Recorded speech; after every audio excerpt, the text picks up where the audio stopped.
Il est 20h30, bonsoir, j'ouvre la séance du conseil municipal. J'ai un certain nombre de pouvoirs.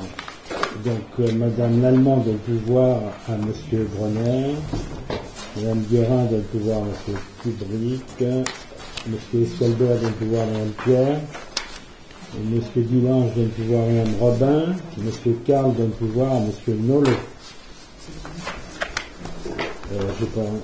On a besoin d'un secrétaire, donc c'est Monsieur Cyr qui va. J'aurais dû commencer par le secrétaire d'ailleurs. Alors, pendant que le registre tourne, je vais vous donner connaissance des documents qui ont été signés entre les deux conseils. Donc le 17 décembre, j'ai signé avec la société Artelia une mission, on leur a confié une mission d'aide à la maîtrise d'œuvre pour le renouvellement du contrat d'assainissement collectif, c'est-à-dire la station d'épuration, dont le contrat ADSP se termine le 31 décembre.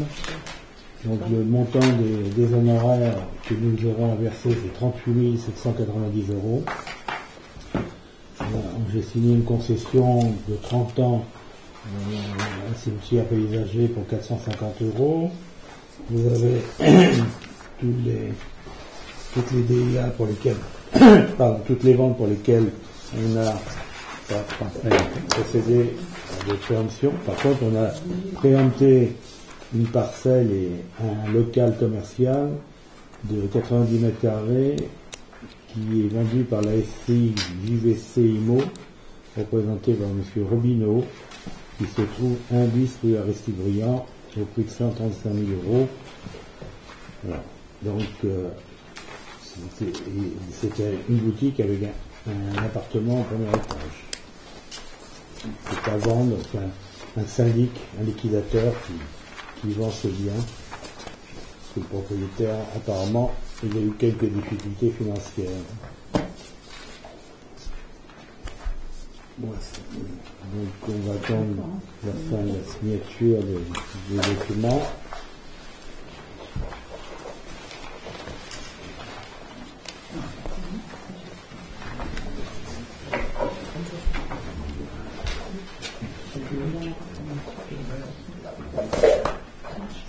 Concernant le local, vous dites qu'il y a un logement à l'étage de quelqu'un dans le logement? Non, il est vide.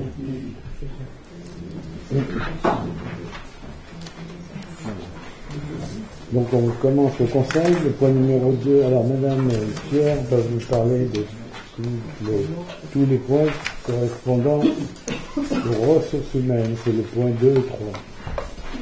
Puis après elle va nous parler des finances, c'est le point 4 et 5. Donc le point 2. Alors, modification du tableau des effectifs.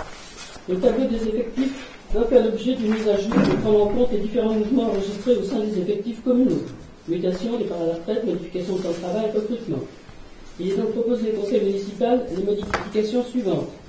Un poste de rédacteur à temps complet, qui correspond à la prise en charge de la secrétaire du cabinet médical.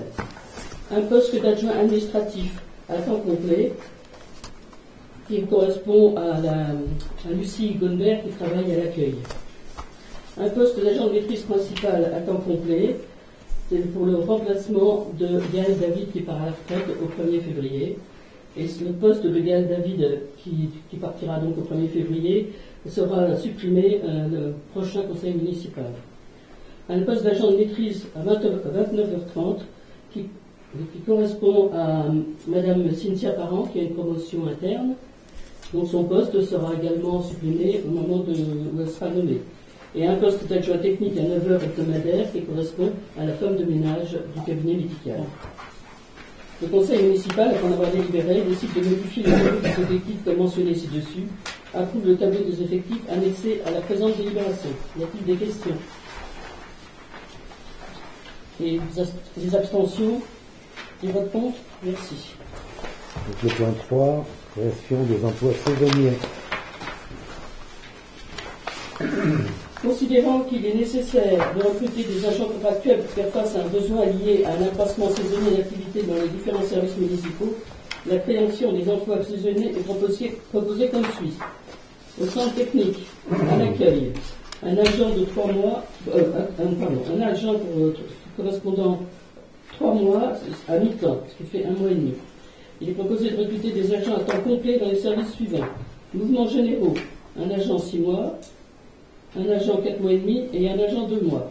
Entretien du littoral, espace vert, un agent 6 mois, 3 agents 6 mois, un agent 2 mois et un agent 4 mois. Nettoyage des plages, 2 agents 2 mois. Mouillage, un agent 3 mois, un agent 4 mois et un agent 2 mois. Nettoyage de voirie, 4 agents 6 mois et un agent 3 mois. Nettoyage des bâtiments, un agent 6 mois et minibus, 2 agents 2 mois. Ce qui fait un total de 88 mois. Ça nous fait un peu plus de mois que l'année d'avant parce que nous avons un agent donc, pour l'accueil en plus. Et au niveau du nettoyage, on a un agent de 6 mois qu'on n'avait pas l'année dernière. La police municipale. Il est proposé de recruter 5 agents de surveillance par de la voie publique, assistants temporaires de police municipale à temps complet. Les rémunérations, alors je ne vous dis pas toutes les rémunérations parce que elles sont en fonction en fait des grades de chaque personne. Surveillance des plages, 32 sauveteurs pour assurer la surveillance des plages, à savoir du 26 mai au 29 mai, là pour le week-end de l'Ascension, du 4 juin au 6 juin, le week-end de la Pentecôte, du 11 juin au 11 septembre pour les postes de secours central et de la terrière, et du 2 juillet au 28 août pour l'ensemble des postes de secours. Encadrement et animation du centre aéré. Il est proposé de recruter à temps complet un animateur du 11 avril au 22 avril pour les vacances de Pâques et 8 animateurs du 6 juillet au 31 août. La ludothèque. Il est proposé de recruter à 40 heures par semaine 2 agents pour la période du 1er juillet au 31 août. Les animateurs sportifs. Il est proposé de recruter à 40 heures par semaine 2 animateurs sportifs du 4 juillet au 31 août. Et parking et barrières, un agent du 1er juillet au 31 août. Le conseil municipal, après en avoir délibéré, approuve la création des emplois saisonniers. Y a-t-il des questions? Des votes contre? Des abstentions? Merci.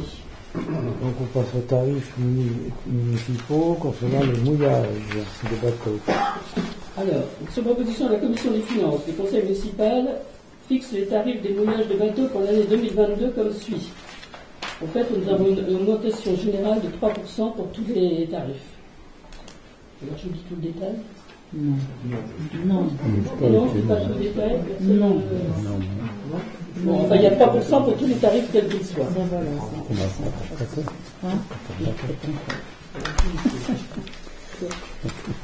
Y a-t-il des questions? Des votes contre? Des abstentions? Merci. Parcours santé et CityStade, actualisation du plan de financement. Par délibération du 17 décembre dernier, le conseil municipal a approuvé l'opération de réaménagement du CityPark et de création d'un parcours de santé en précisant que l'Agence nationale du sport sera sollicitée dès lors que les conditions d'éligibilité des projets et les modalités de financement seront arrêtées. La note de cadrage numéro 22 PEP ES 01 émise par l'ANS vient préciser les modalités de financement des projets d'équipements sportifs de proximité dans le cadre du programme 5000 équipements sportifs de proximité 2022-2024. Il est notamment indiqué qu'une convention d'utilisation et d'animation des équipements devra être signée entre le porteur du projet et les utilisateurs potentiels de l'équipement, établissement scolaire et sportif. Le taux de subventionnement possible par l'ANS varie entre 50 et 80% du coût de l'opération. Le plan de financement prévisionnel s'établit comme suit. En dépenses, réaménagement du site stade, montant hors taxe, 72 400 €. Création du parcours de santé, 29 400 €. Et frais divers, 1 200 €. Soit un total de 103 000 €. Financement, subvention ANS au taux de 80%, 82 400 €. Maître d'ouvrage, 20 600 €. Le conseil municipal, après en avoir délibéré, approuve l'opération de réaménagement du site stade et de création d'un parcours de santé et son plan de financement prévisionnel. Sollicite les subventions correspondantes et autorise M. le maire à signer les documents correspondants. Y a-t-il des questions? Des votes contre? Des abstentions? Merci. Merci. On passe à l'urbanisme. M. Desquier va nous parler de la loi climat et résilience.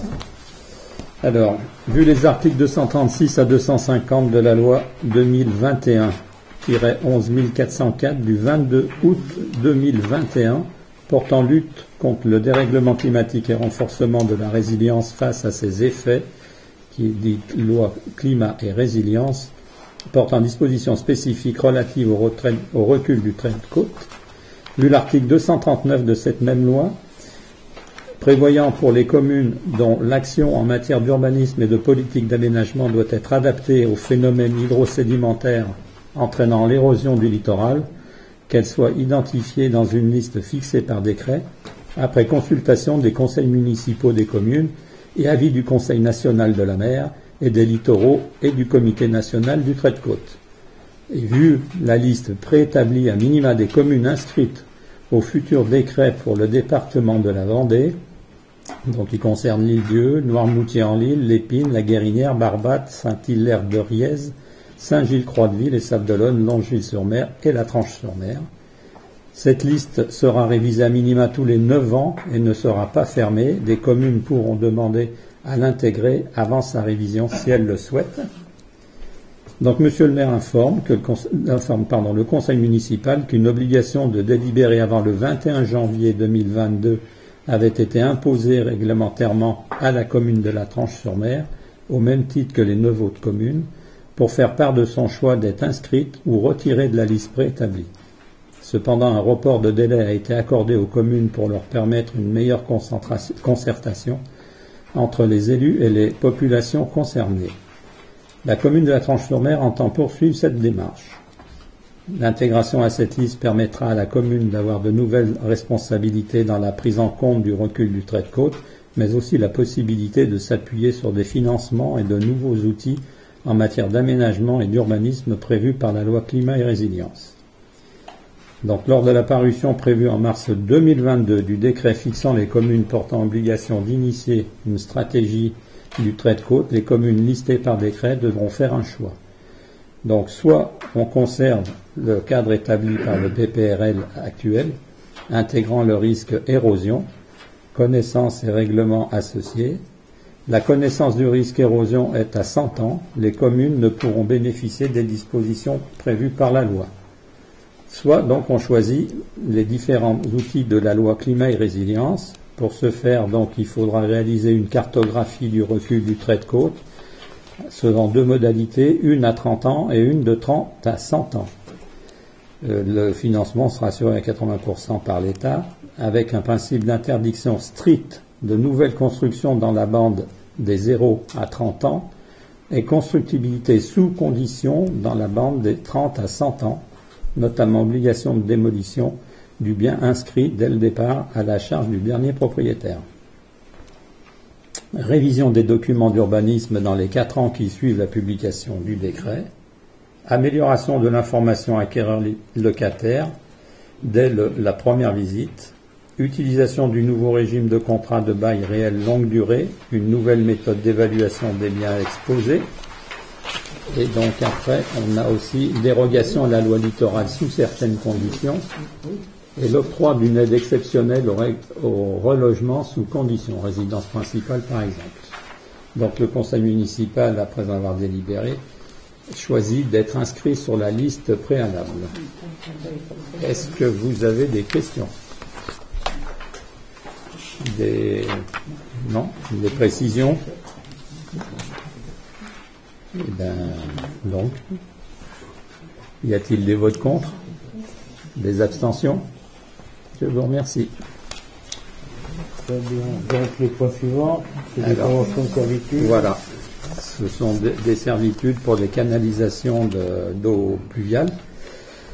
Donc, le point 7a, ça concerne les eaux pluviales sur une propriété privée de Madame Frébet, sur les parcelles 814-815. Il est prévu donc la création d'une canalisation d'eau pluviale sur cette propriété. C'est situé 19 chemin des Vasses-Prises. En effet, il a été constitué lors de l'implantation de sa construction la présence d'une canalisation d'eau pluviale située en fond de parcelle et à 1 mètre de la limite séparative des 2 copropriétés, la résidence des Jardins de la Mer et la résidence du domaine de la plage. Cette canalisation passe à peu près à 80 cm sous le niveau du terrain. À cet effet et au préalable, il est nécessaire d'acter l'emprise de cette canalisation par une convention de servitude de canalisation. Donc il y a eu un plan de reconnaissance de la buse Et Monsieur le maire a fait une attestation du 16 au 16 décembre 2021 qui autorise l'édification de cette construction sur la canalisation d'eau pluviale. Donc le conseil municipal, après en avoir délibéré, approuve la constitution de cette servitude, les frais, droits et émoluments étant à la charge de la commune, et autorise donc le maire à signer les documents correspondants. Y a-t-il des questions? Des votes contre? Des abstentions? Je vous remercie. Et donc une autre servitude de canalisation. On change de secteur, on passe dans le quartier du Prépichet. Donc là, il est rappelé au conseil municipal que dans le cadre du plan de local d'urbanisme, un projet de création d'une canalisation pour l'évacuation d'eau pluviale figurait un emplacement réservé qui porte le numéro 24 dans le secteur du Prépichet avait été programmé.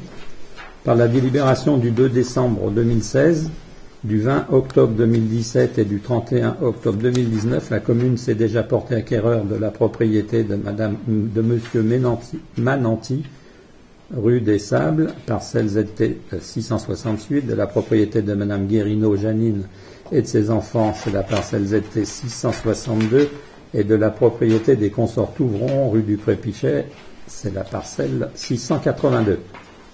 Par délibération du 3 juin 2021, une convention de servitude de canalisation eau pluviale a été créée sur la parcelle ZT 669, propriété de Monsieur et Madame Roy Tony, 14 rue du Prépichet. Ces derniers ne souhaitaient pas céder une bande de terrain à la commune, comme les personnes précédentes. Et pour permettre donc de finaliser ce réseau, qui débute à la hauteur de la rue du 16 Prépichet et se termine sur la propriété communale comprise entre le 43 et 45 rue des Sables, il convient d'acter une convention de servitude de canalisation sur la parcelle ZT 243, la propriété de M. Touvon-Philippe, située 18 chemin des Petites Galopinières. Lui non plus ne souhaitait pas céder une partie de son terrain. Donc, vu le plan de tracé de la servitude annexée, et vu l'accord reçu par mail de M. Touvron-Philippe en date du 19 janvier, donnant son accord au passage de la buse des eaux pluviales sur sa propriété, il vous est donc demandé d'approuver la constitution de cette convention de servitude de canalisation d'eau pluviale sur la parcelle 243, les frais, droits et émoluments étant à la charge de la commune, et d'autoriser le maire à signer les documents correspondants. Y a-t-il des questions? Des abstentions? Des votes contre? Je vous remercie. Très bien, merci. Le point numéro 8, c'est, vous avez comme objet l'approbation du règlement intérieur du Conseil des sages. Alors je vous rappelle que le Conseil municipal a été réélu, enfin, il y a eu un nouveau Conseil municipal en mars 2020. Sa première réunion s'est tenue le 25 mai 2020 et dans le conseil du 16 juillet, on a créé un conseil des sages de la deuxième mandature, puisque ce conseil des sages existait préalablement et a fonctionné sur les 6 ans précédents. Donc ce conseil des sages a été élu le 16 juillet et un certain nombre de réunions se sont tenues, et en particulier la réunion d'établissement du règlement intérieur que vous avez dans votre dossier.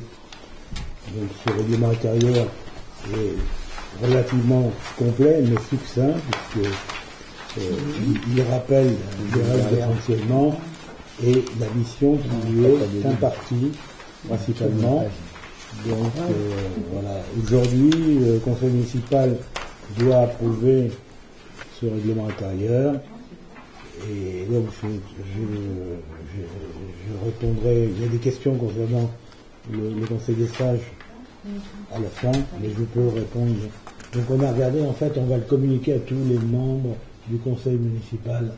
Donc on a dû vous envoyer les 3 comptes rendus depuis qu'ils sont installés.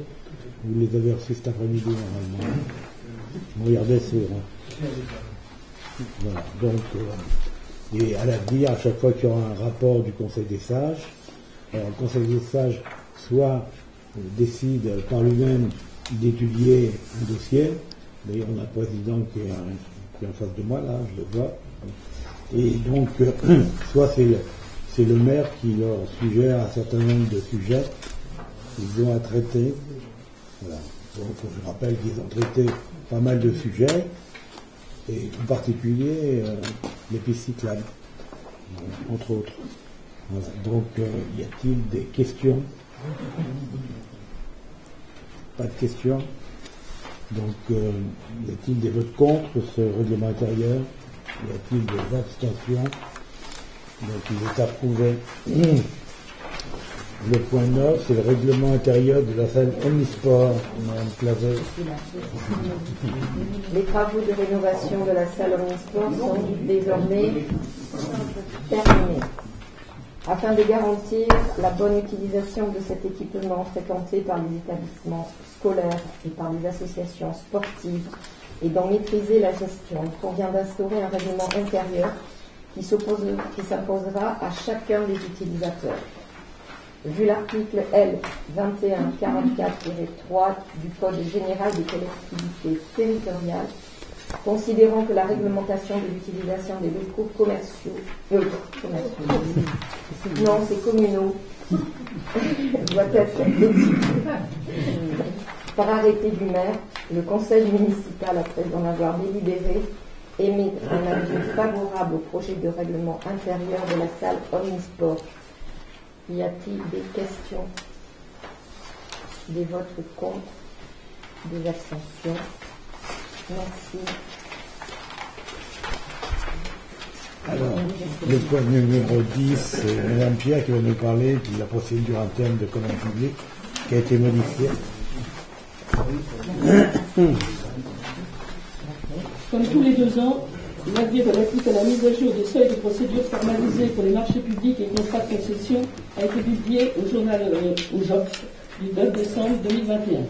Cet avis fixe les nouveaux seuils de procédure formalisés pour la passation des marchés publics et des contrats de concession conformément au règlement UE 21-1950, 2021-1951, 2021-1952 et 2021-1953 de la Commission du 10 novembre 2021, publié au jour du 11 novembre 2021. Les seuils applicables à compter du 1er janvier 2022 sont les suivants. 215 000 € hors taxes pour les marchés publics de fourniture et de services des collectivités territoriales. C'était 214 000 avant. 431 000 hors taxes pour les marchés publics de fourniture et de services des entités adjudicatrices et pour les marchés de fourniture et de services passés dans le domaine de la défense ou de la sécurité. Ça ne nous concerne pas. Et 5 382 000 hors taxes pour les marchés publics de travaux et des contrats de concession qui étaient auparavant à 5 350 000 €. De plus, la loi numéro 2020-15-25 du 7 décembre 2020, l'accélération des simplifications de l'action publique, parue au genre du 8 décembre 2020, a relevé temporairement le seuil de dispense de publicité et de mise en concurrence pour les marchés de travaux à 100 000 € hors taxes jusqu'au 31 décembre 2022. Ils étaient 40 000 €.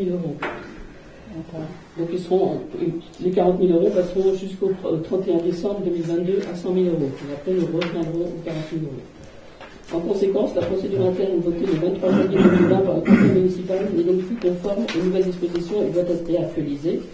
Le Conseil municipal, après en avoir délibéré, adopte la nouvelle procédure interne de commande publique telle qu'annexée à la présente délibération et autorise M. le maire à prendre toute mesure relative à l'exécution de la présente délibération et à signer les documents correspondants. Est-ce des questions? Des votes contre? Des abstentions? Merci. Donc, le point numéro 11, cabinet médical, la convention mise à disposition, M. Boulon. Alors, vu la délibération du 28 octobre 2021 portant décision d'acquérir le cabinet médical, chiffre d'État de 350 000 €, frais d'actes en supplément à la charge de la commune.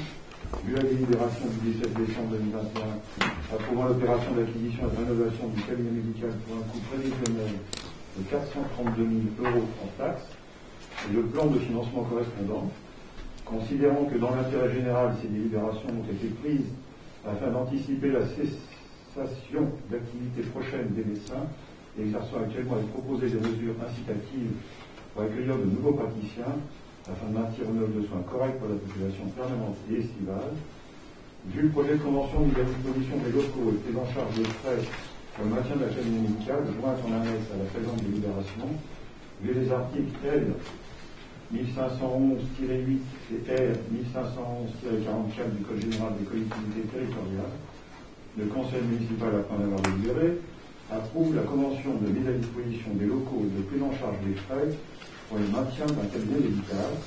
L'autorité nationale a signé le document correspondant. Y a-t-il des questions? Oui. Qu'est-ce qui est prévu pour après que les médecins qui vont rester pendant un an peut-être, quand ils vont s'en aller, est-ce qu'il y a quelque chose de prévu, un moyen de communication, de recrutement des futurs médecins? Oui, alors on est en train de travailler dessus. Je crois que le Dr Daga a précisé qu'il partait en mars 2023. Il repoussait d'avant sa retraite. Le Dr Chabot sur la tranche estimé entre 2 et 3 ans son départ à la retraite. Donc on se retrouve actuellement avec 3 médecins à temps plein, avec Alexandra, ici présente. Et on est donc en phase de recrutement auprès du département, auprès des associations, auprès des réseaux de facultés, etc. On est en train de voir si on ne peut pas élaborer un maître de stage aussi au cabinet médical. On a des relations avec les internes aussi par le biais du centre de vaccination. Puisqu'on a choisi justement pour travailler au centre de vaccination de privilégier la venue d'internes qui sont sur Nantes, La Roche et les Commissions. Donc on est en pleine recherche actuellement. Et donc les docteurs Annuel et Laguin restent donc présents jusqu'à cette date. Je sais qu'on n'a pas voté. Il faut préciser également que, compte tenu du fait que la tranche a été déclassée et on avait un certain nombre d'avantages qui étaient une subvention qui était versée aux médecins par l'ARS et une exonération d'impôts pendant 5 ans pour le médecin qui s'installe, il s'avère qu'on vient de découvrir que, compte tenu du nouveau classement, ils perdent évidemment la subvention de l'ARS, mais ils conservent l'exonération d'impôt pendant 5 ans. Donc ce qui veut dire qu'on a déjà des médecins intéressés pour venir à la tranche. J'en dirai pas plus parce que tant que c'est pas fait. Voilà. On a des arguments. Maintenant, compte tenu de cette convention plus l'exonération, c'est quand même relativement intéressant. Voilà. Mais ça, on vous le dira dans quelques semaines. Voilà. Mais il y a sûrement peut-être 1 ou 2 médecins qui vont arriver rapidement. La question qui va se poser, c'est que s'il y en a 2 nouveaux, on va les loger où? Étant donné que dans le cabinet, il y a 3 box médicaux et un studio d'hébergement pour les remplaçants, on est en train d'étudier pour voir si le studio ne pourrait pas le transformer en un 4e box, ce qui ferait qu'on aurait 4 médecins. Après, il ne faut pas qu'on ait les 10 non plus, parce qu'il faut que les gens puissent vivre avec un certain nombre, un pool de consultations qui est un minimum pour pouvoir... Alors, en ce moment, il y a ce qu'il faut, c'est bien entendu. On est entouré de communes où il va y avoir bientôt pénurie de médecins, notamment à Angles où le docteur partira bientôt. À la Faute et Lyon, ils ne sont plus qu'un seul médecin, ils sont 3, il y en a 2 qui sont partis. Donc les médecins de la tranche sont sollicités plus en ce moment pour des nouveaux clients. Je pense qu'il y aura quoi effectivement. Voilà. Donc qu'est-ce qu'il dévoile-t-on? Des abstentions. Très bien, je vous remercie. Le point 12 concerne l'ONF, le programme de travaux, monsieur Nolo, vous nous en parler. Et en concertation avec les services de l'Office national des forêts, il s'avère qu'il convient, comme chaque année, de réaliser des travaux d'aménagement et d'entretien pour l'emprise sur la sphère de la commune. Alors pour l'année 2022, ces travaux sont les suivants. Tout d'abord, un programme d'entretien de la piste d'intérêt départemental en forêt domaniale d'un montant de 485 € hors taxe pour une participation communale de 124 €. Programme de réfection complète de la piste cyclable de la Dune de Paris pour un montant de 20 850 € hors taxe, ce programme, une fois approuvé, donnera lieu à un devis de participation.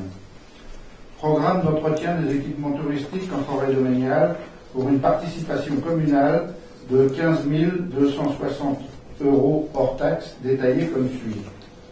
Pour les aires de pique-nique de la Dune de Paris et de la Caisse d'Espagne, 9 850, il s'agit de mettre les tables de pique-nique, de changer les tables de pique-nique, de changer un certain nombre de bancs, de mettre des pieux pour interdire le stationnement, des pieux qui n'existent plus ou qui ont été enlevés. Pour l'aire de pique-nique de la parcelle 35, 46 et 47, 1160 € hors taxe. Pour la piste cyclable communale rue des Cabanes, 1750, il s'agit du nettoyage de la piste, du débroussaillage et du nettoyage, et du nettoyage des à côté surtout.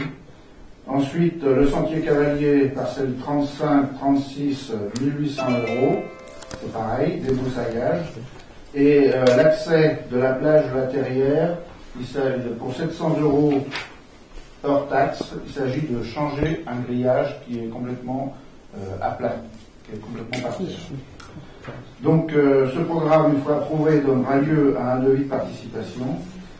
Il y a également au niveau de la forêt communale de la Dune de la Gruyère, pour un coût de 750 €, un programme qui, une fois approuvé, donnera lieu à un devis. Il s'agit de plants de petits arbres qui remplaceront les arbres une naissance d'un arbre qui ont été qui n'ont pas survécu. Voilà. Y a-t-il des questions?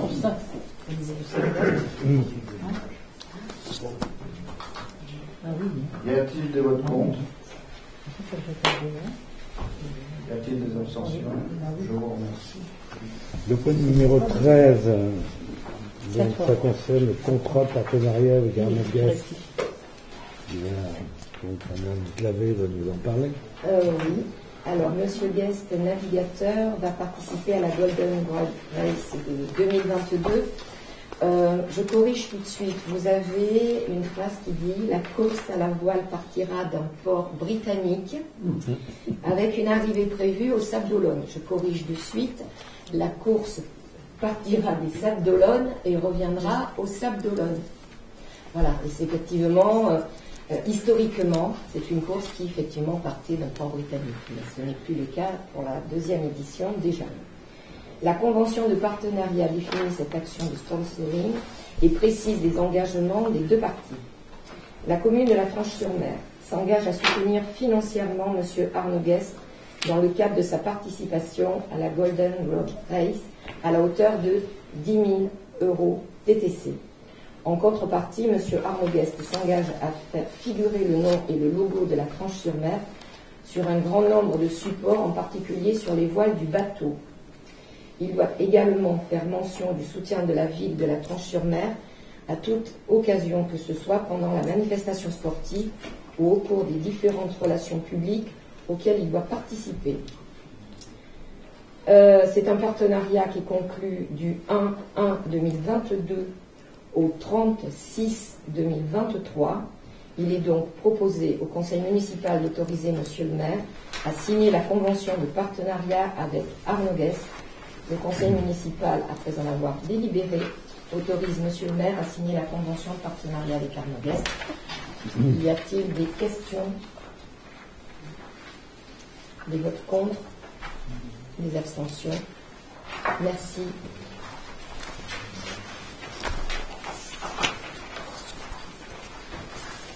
Alors, le point numéro 14, la campagne d'identification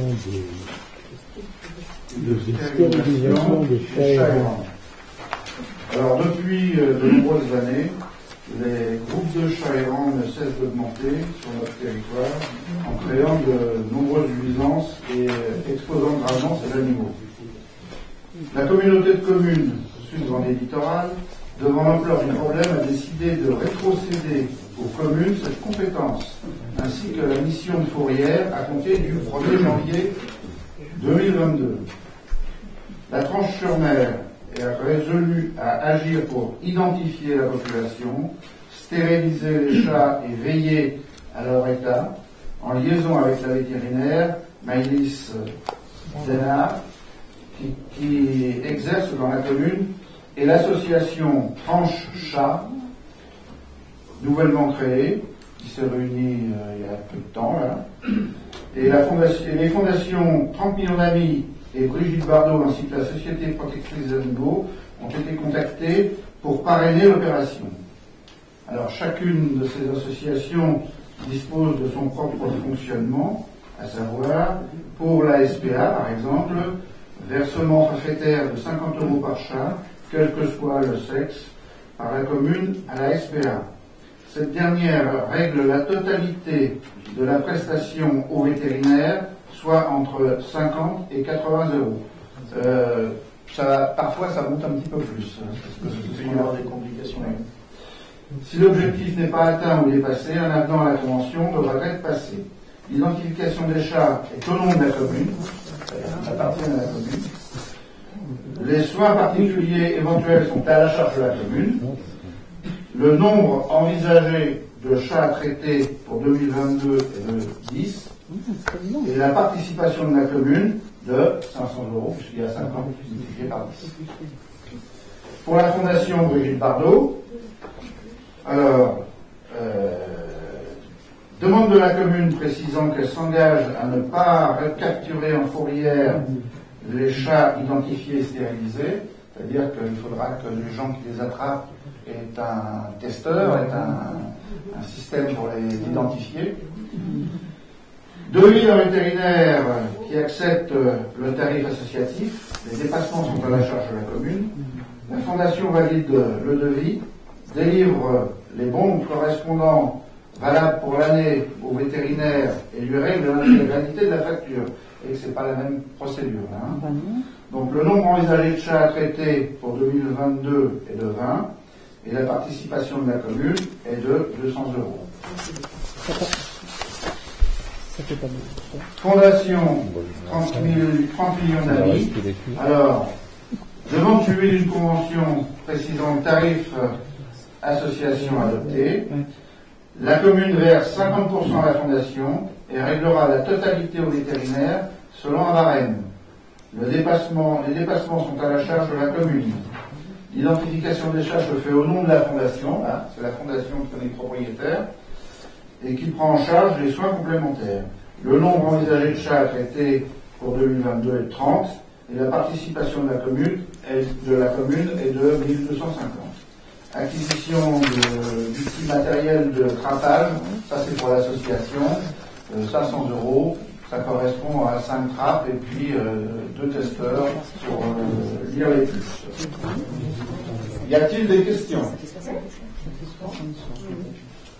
Y a-t-il des votes contre? Des abstentions?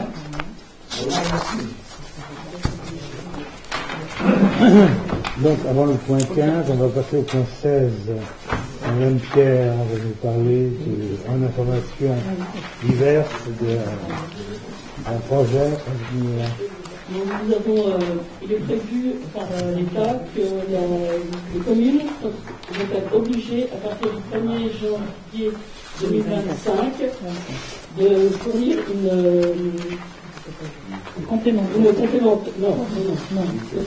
une prévoyance, et à partir du 1er janvier 2026, une mutuelle complémentaire. Comme c'est à l'heure actuelle, d'ailleurs, dans le privé. Il a mis en place un privé depuis 3 ou 4 ans. Donc là, il fallait qu'on vous présente ce tableau. J'ai fait un petit tableau récapitulatif du fait que ça va apporter avant le 28 février. C'est pour ça que nous allons vous présenter ça aujourd'hui. Sachant que la présentation elle-même, avec les estimations des coûts, est très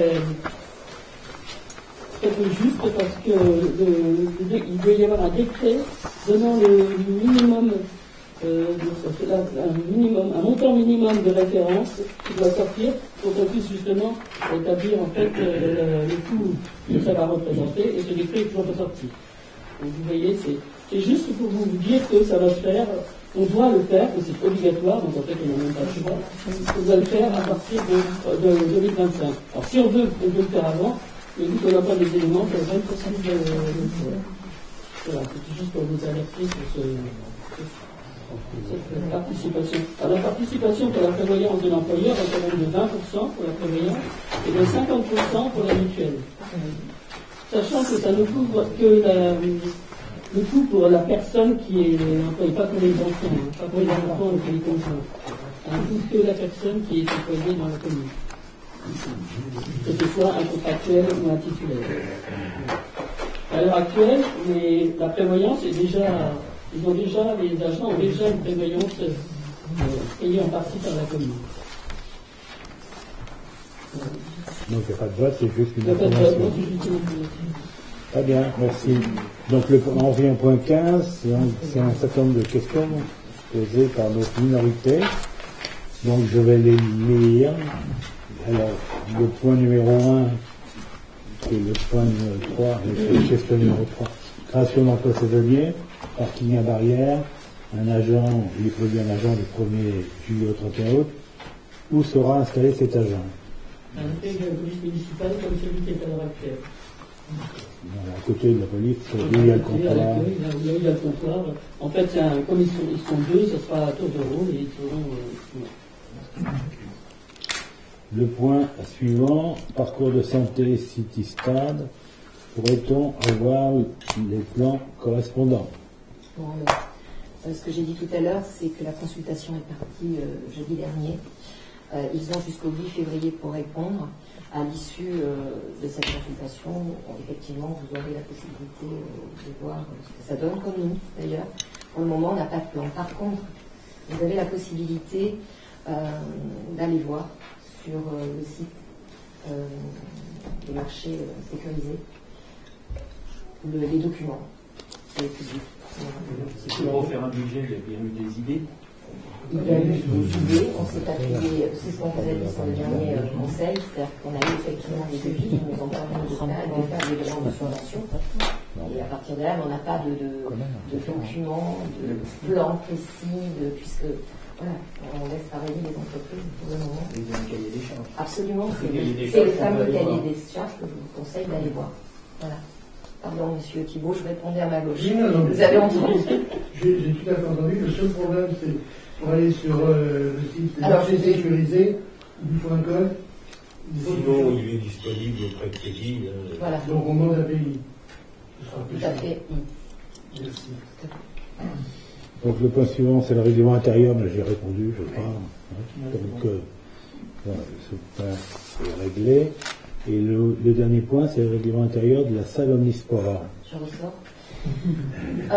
Donc, effectivement, j'ai lu la question et c'est quelque chose que l'on peut effectivement travailler. Mais pour une raison simple, c'est que si vous avez vu, vous avez reçu une convocation pour une commission sport qui aura lieu le 3 février. Effectivement, nous profiterons de cette commission pour revoir la totalité, enfin quelque chose de beaucoup plus global. Nous verrons la totalité des tarifs des salles de sport. En ce qui concerne les tamaris, nous n'avons pratiquement rien, et en ce qui concerne la salle omnisport, ça date. Donc, on travaillera à la totalité des tarifs et nous aborderons à ce moment-là la possibilité effectivement d'une caution, pourquoi pas, pour l'extérieur. Pour l'extérieur. Voilà, on est d'accord. On est d'accord. Voilà, donc y a-t-il des questions autres que celles qui ont été posées?